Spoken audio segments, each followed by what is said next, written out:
যখন তুমি নিজের রক্তের মানুষের দ্বারা কষ্ট পাবে, তখন তুমি একবার নবী ইউসুফ আলাইহিস সালামের কথা মনে করো। তিনি কিভাবে নিজের ভাইয়ের দ্বারা প্রতারিত হয়েছিল। যখন তোমার বাবা মা না বুঝে তোমার বিরুদ্ধাচরণ করে, তখন নবী ইব্রাহিম আলাইহিস সালামের কথা মনে করো। তার বাবা তাকে আগুনে নিক্ষেপ করায় ভূমিকা রেখেছিল। যখন তুমি সমস্যা থেকে পরিত্রাণের জন্য কোনো পথ পাবে না, তখন ইউনুস আলাইহিস সালামের কথা ভেবো। তিনি কতটা সময় তিমি মাছের পেটে আটকা পড়েছিল। যখন তোমার নামে কেউ মিথ্যা অপবাদ ছড়িয়ে দেবে, তখন মা আয়েশা রাদিয়াল্লাহু আনহার কথা মনে করো। তার নামে পুরো শহর জুড়ে কুৎসা রচনা করা হয়েছিল। যখন তুমি অসুস্থ ব্যথার যন্ত্রণায় কাতরাতে থাকো, তখন নবী আইয়ুব আলাইহিস সালামের কথা ভেবো।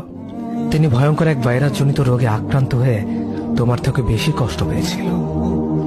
যখন তুমি দিনের কোনো বিধান নীতিতে যুক্তি খুঁজে পাও না, তখন নবী নূহ আলাইহিস সালামের কথা ভেবো। তিনি কোনো প্রশ্ন ছাড়াই মরুভূমিতে নৌকা তৈরি করেছিল।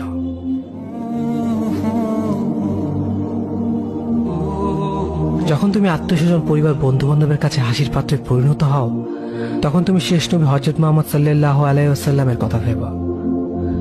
রাসূল সাল্লাল্লাহু আলাইহি ওয়াসাল্লাম বলেছিলেন, সবচেয়ে বড় পরীক্ষা দিয়েই সব থেকে বড় পুরস্কার আসে। যখন আল্লাহ কাউকে ভালোবাসেন, তখন তাকে পরীক্ষা করেন, এবং যে এই পরীক্ষাগুলো মেনে নেয়, সে আল্লাহর সন্তুষ্টি অর্জন করে। আর যে অভিযোগ করে, সে তার ক্রোধের পাত্র হয়। হে আল্লাহ, তোমার কথা মনে করা, তোমার প্রতি কৃতজ্ঞ হওয়ার এবং তোমার ইবাদত করার তৌফিক আমাদের দান করো।